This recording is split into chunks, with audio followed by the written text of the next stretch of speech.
January 31st, 2013. Elisa Lam, a 21-year-old Canadian tourist, checked into the Cecil Hotel on South Main Street in downtown Los Angeles.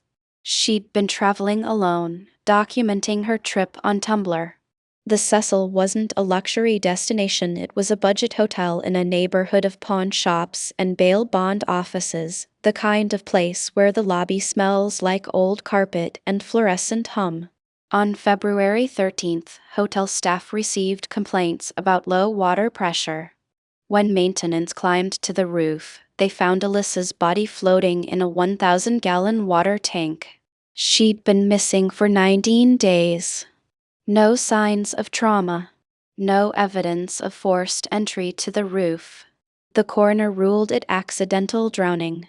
But before her body was discovered, the Los Angeles Police Department released security footage from the hotel's elevator, and that footage would make Elisa Lam's death impossible to forget.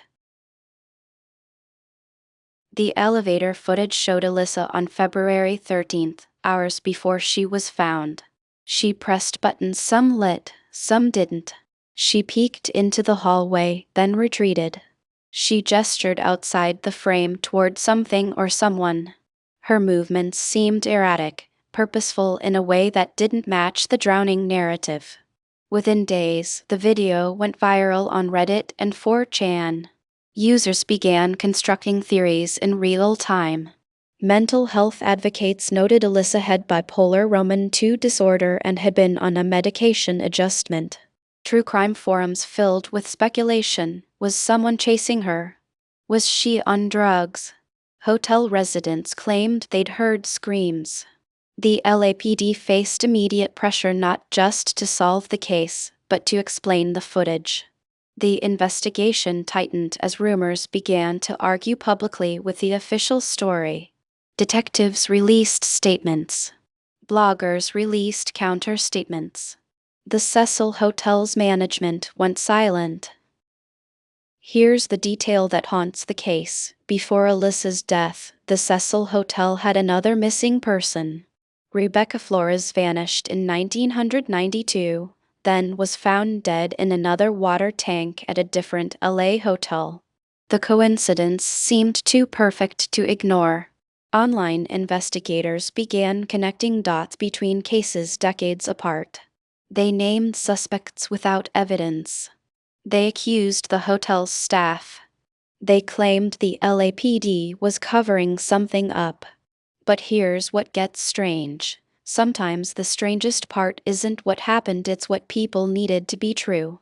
The internet had already written a villain before the investigation concluded. A hotel worker's photograph circulated online.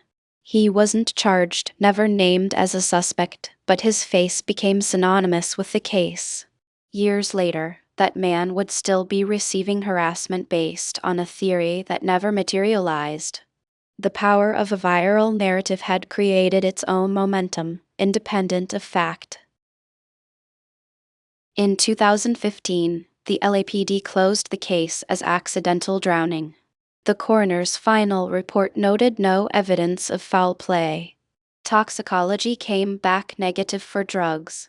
The medical examiner's conclusion: Elisa had climbed onto the roof, possibly through an unlocked door, possibly through a window, and accessed the tank.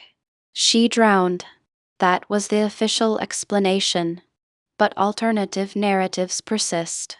Some argue her mental state made her vulnerable, that the medication change triggered a crisis. Others claim the Cecil's negligence allowed a predator access. Still others believe the investigation was incomplete. If you want a villain, the world will sell you one. If you want truth, you have to tolerate mess. The facts are these: a young woman died.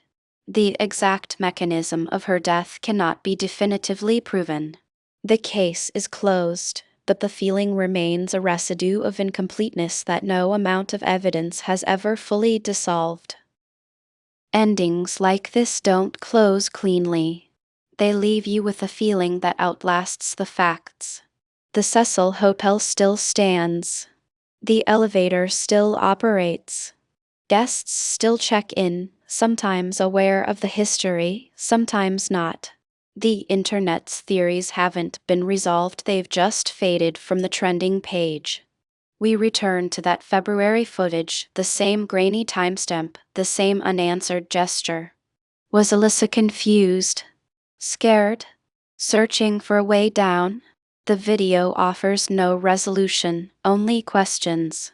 The case of Elisa Lam remains one of the internet age's first true crime obsessions, a moment when worldwide digital attention couldn't manufacture truth, it could only multiply uncertainty.